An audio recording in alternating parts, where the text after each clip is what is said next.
वाली है all information about SSC MTS, उसमें सिलेबस प्लस स्ट्रेटजी कि कौन से टीचर से कौन सा सब्जेक्ट मैं आपको प्रीफर करूँगी कि अगर आपको ये पसंद आता है या फिर ये टीचर से आपको समझ में आता है, आपकी अंडरस्टैंडिंग उनके साथ बनती है, तो आप उन्हें एक बार देख सकते हैं। अगर आपको समझ में आ रहा है तो आप उनसे पढ़ सकते हैं, है ना। तो सबसे पहले हम लोग बात करेंगे MTS होता क्या है और उसके जो सिलेबस होते हैं, उसके एग्जाम पैटर्न्स होते हैं, उसके बारे में सारा एक्सप्लेन कर लेंगे, उसके बारे में जान लेंगे। उसके बाद देखेंगे कि सिलेबस में कौन कौन से चैप्टर है, क्या है, कैसे है, उसके बारे में कौन कौन से लेसन से ज़्यादा वेटेज है आने का, कट ऑफ वगैरह। मैंने अभी 2025 का जो MTS एग्जामिनेशन हुआ था उसे दिया था। आंसर की आई थी मार्च में, एग्जाम हुआ था फरवरी में, और आंसर की मैं नहीं देख पाई हूँ क्योंकि MTS को मैंने बड़ी इंटेंशनली दिया नहीं था। बट जब जो आंसर जब फाइनल रिजल्ट आएगा तो I will tell you what is my marks. और उसके साथ साथ मुझे कुछ क्वेश्चन भी रिमाइंड हो रहे हैं, मैं उसे भी बताऊंगी, but I will not explain it really very clear because I am not so confirm about it, है ना। तो फिर जो भी मुझे कंफर्म होगा, जो भी कंफर्मेशन होगी, जो भी जिसके लिए मैं 100% थॉट कह सकती हूँ कि भाई आई एम वेरी कंफर्म, तो वो मैं आपको एक्सप्लेन कर दूँगी और जब रिजल्ट आएगा तो मैं आपको रिजल्ट बता दूँगी। So let's start.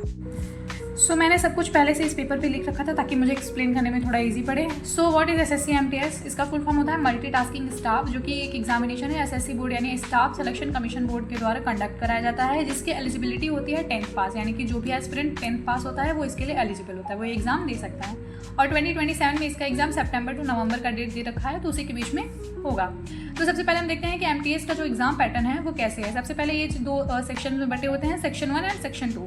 दोनों एक ही दिन होता है, ऐसा नहीं कि Tier 1 और Tier 2 वाला हाल है, ऐसा कुछ भी प्रॉब्लम नहीं है। Section 1 section 2 on the spot एक ही दिन में आपका पेपर ये कंप्लीट हो जाता है, बस सेक्शंस अलग अलग होते हैं, जिसके लिए 45 मिनट, मतलब कि पहले सेक्शन में हमारा 2 सब्जेक्ट होता है, मैथ्स एंड रीजनिंग। मैथ्स के 20 क्वेश्चन होते हैं, पर क्वेश्चन 3 नंबर का होता है, इस हिसाब से हमें 60 मार्क्स मिलते हैं। वैसे ही रीजनिंग में भी 20 क्वेश्चन होते हैं, पर क्वेश्चन 3 मार्क्स होता है, और 16 मार्क्स के लिए हमें ये सेक्शन 1 एग्जाम देना पड़ता है, जिसकी जो ड्यूरेशन होती है वो होती है 45 मिनट, मतलब कि 45 मिनट में आपको ये दोनों काम कंप्लीट करना पड़ेगा, जिसमें कोई भी नेगेटिव मार्किंग नहीं है। द प्लस पॉइंट इज कि इसमें कोई नेगेटिव मार्किंग नहीं है, और जो भी बच्चा यानी कि जनरल का है और अगर वो 12 क्वेश्चन सही कर रहा है तो वो इस सेक्शन 1 के लिए एकदम क्वालिफाई है, मतलब ये सिर्फ एक क्वालिफाई नेचर का है।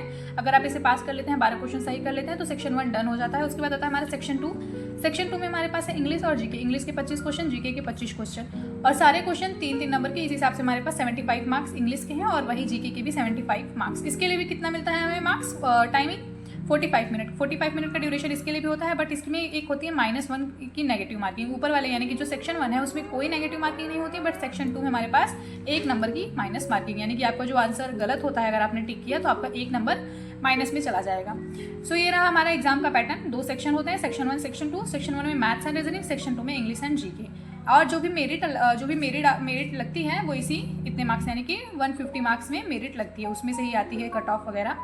तो जो भी 150 में आउट ऑफ 120 130 के अराउंड नंबर पाते हैं, आई थिंक इसी के अराउंड कट ऑफ जाती है। देखिए 2025 का जो कट ऑफ है उसके अकॉर्डिंग। और एक एग्ज़ाम मैंने बता दिया है कि सितंबर टू नवंबर इसी के बीच में होने वाला है। सो सिलेबस प्लस स्ट्रैटेजी।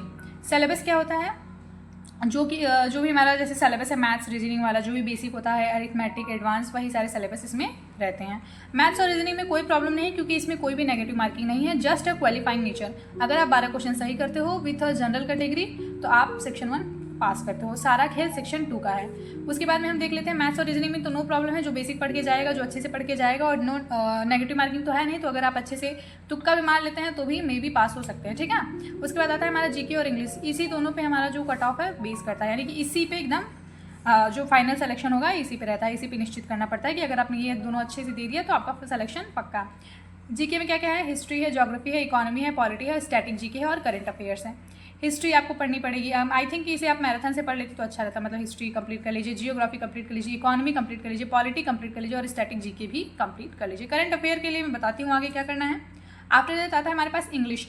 इंग्लिश में तीन चीज़ों के, यानी कि मतलब मैं तो CHSL के अकॉर्डिंग इसको डिवाइड करके बता रही हूँ, बट MTS के लिए लो लेवल ही रहता है, इतना हाई लेवल नहीं जाता है, पर इसकी मेरिट पूरी इंग्लिश पे डिपेंडेंट रहती है, इस वजह से हमको इंग्लिश इसमें अच्छे से पढ़ना पड़ता है। इसमें क्या क्या रहता है? वोकैब रहता है, ग्रामर रहता है, और रीडिंग कॉम्प्रिहेंशन। अब वोकैब में क्या है? सिनोनिम्स है, एंटोनिम्स है, वन वर्ड सब्स्टिट्यूशन है, इडियम है, फ्रेजेस हैं, ये हमारे वोकैबुलरी के हो गए। उसके बाद आता है ग्रामर। ग्रामर में वही जो भी बेसिक होता है, noun, pronoun, tense, voice, direct, error spotting, और subject, verb, agreement, clause, test, jumble words, ये सारे सब कुछ ग्रामर में सिलेबस होते हैं जो कि हमें कंप्लीट करना पड़ेगा। आफ्टर दैट हमारा रीडिंग कम्प्रीहेंशन। रीडिंग कम्प्रीहेंशन का मतलब ये है कि ये सब ग्रामर वगैरह से मिक्स करके दिया जाता है। अगर आपको दोनों चीज़ों में क्लैरिटी है तो आराम से आप रीडिंग कॉम्प्रिहेंशन को सही कर सकते हैं। उसके बाद में इंग्लिश के लिए आई प्रिफर भाई रानी मैम और नीतू मैम, इन दोनों के कॉम्बिनेशन से पढ़ लीजिए।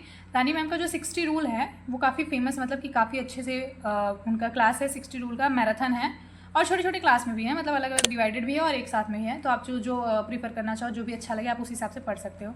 All chapter of English by Neetu ma'am, Neetu ma'am के अलग अलग जो क्लासेस हैं उनकी उससे आप पढ़ सकते हैं। अदरवाइज आप SSC फाउंडेशन पे मैंने देखा है एक वो है एक प्लेलिस्ट है, मैं आपके जो स्क्रीन पे भी आपको शो होगा वो वाला, या तो आप देख लीजिए RWA से है, RWA से है और अड्डा पे भी आप पढ़ सकते हैं, यहाँ दोनों जगह। यानी कि इंग्लिश के लिए आप इसमें से कुछ भी प्रीफर कर सकते हैं या फिर इसमें से कोई 2 चीज़ प्रीफर कर लीजिए और उसके बाद में प्रैक्टिस कर लीजिए। आई थिंक हो जाएगा बहुत अच्छे तरीके से इंग्लिश, क्योंकि MTS की इंग्लिश है और मैंने तो CHSL के अकॉर्डिंग ये तैयारी बताई है आपको थोड़ा बहुत।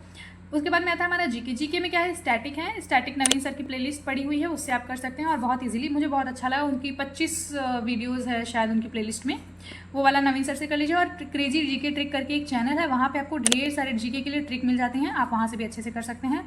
उसको पढ़ते रहेंगे तो you will get it easy, आपको अच्छे से याद हो जाएगा।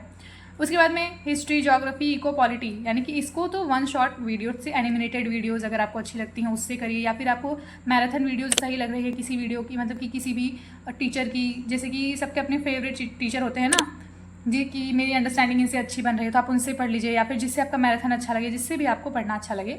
हिस्ट्री वगैरह के काफ़ी टीचर हैं, आप पढ़ सकते हो।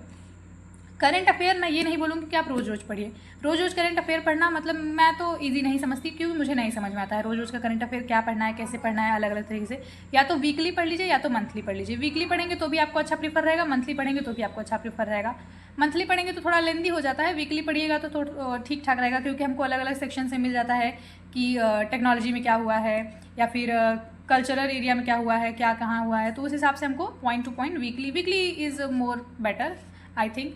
उसके बाद मॉक टेस्ट दीजिए और एनालिसिस कीजिए। मॉक टेस्ट का एनालिसिस बहुत ज़रूरी है, मॉक टेस्ट देना बहुत ही ज़रूरी है। इससे पता चलेगा कि हमको क्या आ रहा है, क्या नहीं आ रहा है, कैसे करना होता है, कैसे नहीं करना होता है, इस बात पे भी ध्यान देना चाहिए। और कट ऑफ की जो मेरिट लगने वाली है 150 में से लगने वाली है, और संडे को रिवीजन करिए, संडे को अपना रिवीजन डे बनाइए।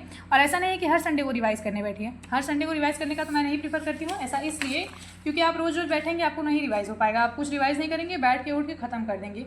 इंग्लिश ही इसमें मेन सब्जेक्ट है, इंग्लिश पढ़िए और जीके पढ़िए, क्योंकि आपका जो भी मैथ्स रीजनिंग है उसमें तो नो नेगेटिव मार्किंग वाला है, तो हो भी जाएगा।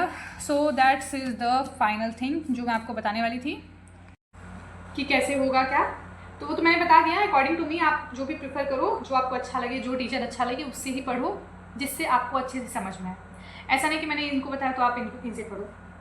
कुछ लोगों को अड्डा से काफ़ी अच्छा समझ में आता है, वो उनसे पढ़ें।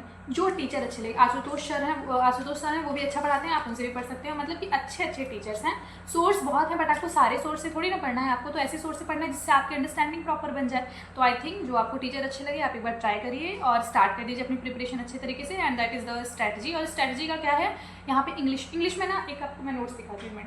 मैंने इंग्लिश पढ़ी है, वो भी नीतू मैम से, और पूरी नहीं पढ़ी है, मैंने CHSL के लिए इंटेंशनली पढ़ी। मैं आपको नोट सेगमेंट दिखा देती हूँ, जो कि नीतू मैम और रानी मैम के जो क्लासेस हैं उनका मिक्सचर है।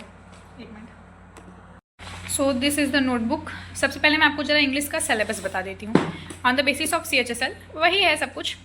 सो उसमें क्लॉज टेस्ट से आने वाले हैं question, fill in the blank, error spotting, sentence improvement, synonyms, antonyms, idiom, phrases, जो कि आगे मैंने बताया, जो पीछे आपको मैंने बताया था, बस वही सब कुछ है। बस इसमें थोड़ा क्वेश्चन, नंबर ऑफ क्वेश्चन थोड़े चेंज रहते हैं, क्योंकि ये CHSL के बेसिस पे। मैं आपको दिखाती हूँ जो क्लासेस मैंने ली है वो कैसी हैं। जैसे कि मैं आपको भी प्रीफर कर रही थी 60 रूल ऑफ रानी मैम ना, क्योंकि उसमें थोड़ा अच्छे से क्लियरिटी मिल जाती है हमको। ये है मेरा इंग्लिश का जो रूल नंबर, उन्होंने 60 रूल्स बताए हैं, अभी मैंने रूल नंबर 1 पढ़ा है, ये सब पढ़ा है, और ऐसे ही नोट्स बनाए। इफ़ यू गाइज वांट तो इंग्लिश में आपको बता दूंगी अच्छे से अपनी नोट्स के थ्रू, अगर आप लोगों को सही लगता है तो बताना। अदरवाइज मैम की क्लासेस बहुत अच्छी है, आप ले सकते हो। मैंने 15, 16, 17 यही सारे रूल्स पढ़े हैं, और मैंने इंग्लिश के ही नोटबुक में 3 पार्ट बनाए। ये रहा पहला पार्ट जिसमें मैंने 60 रूल वाला पढ़ा था। उसके बाद में एक यहीं कहीं और पार्ट है मेरी बुक का, दिखाती हूँ 1 मिनट। उसी में मैंने 3 टुकड़े किए हैं अपनी ही बुक के। कहाँ गया भैया? हाँ, इससे क्या रहता है, सब कुछ एक ही नोट्स में रहता है तो मुझे ज़्यादा प्रॉपर पड़ता है। उसके बाद में यहाँ पे भी मैंने एक बार सिलेबस लिखा था, ग्रामर का ये सिलेबस है। तो इंग्लिश वो जो पीछे था वो हमारा 60 रूल का अलग से मैंने बना दिया। उसके बाद हमारा ये रहा ग्रामर के लिए, ग्रामर में क्या है क्या नहीं है उसके हिसाब से मैंने पढ़ा है।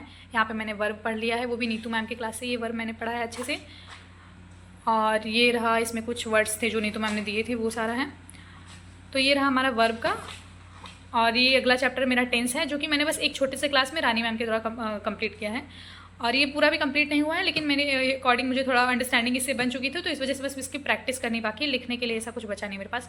उसके बाद अब मैं पढ़ने वाली हूँ वॉइस, और वॉइस किससे पढ़ने वाली हूँ, वो भी रानी मैम की क्लासेस है, मैंने देखी है, उसी से भी मुझे पूरा कंप्लीट करना है। So this is the notes. If you guys want I will explain you English कि कौन सा मैंने जैसे रूल अपने अकॉर्डिंग जो मैंने लिखा है अकॉर्डिंग टू मी। आप रानी मैम की क्लास लीजिए 60 रूल्स वाली, वो भी अच्छी है। वो भी अच्छी है क्या मतलब, वही अच्छी है, आप वो कर लीजिए। अगर आपको नोट्स की नीड होती है, I will help you by explaining all the rules. But Rani ma'am explain की हैं, बहुत अच्छा एक्सप्लेन की हैं। ऑफकोर्स वो एकदम एक्सपीरियंस टीचर हैं और वो इतना अच्छा पढ़ाती हैं। आई थिंक आप लोगों को उनसे ट्राई करना चाहिए। 60 रूल वाला तो आप ट्राई ही कर लीजिए, अदरवाइज़ आपको जहाँ से पढ़ना है पढ़िए, जो भी अच्छा लगे वो आप पढ़ सकते हैं अच्छे से।